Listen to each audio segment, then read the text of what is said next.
This is capital letter W. So I'm going to show you one more time. This is capital letter W. Now I'm going to teach you small letter W. It is named like the capital letter W, but it must be small. I'm going to show it one more time. Small letter W.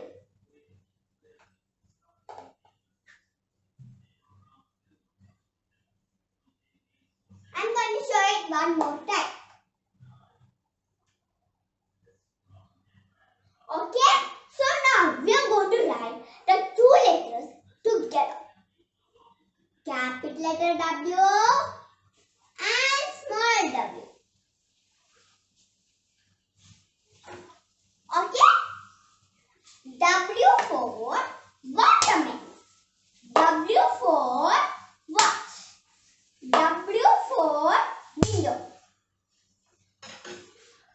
So, the sound of W is W. W. W. Now I am going to show you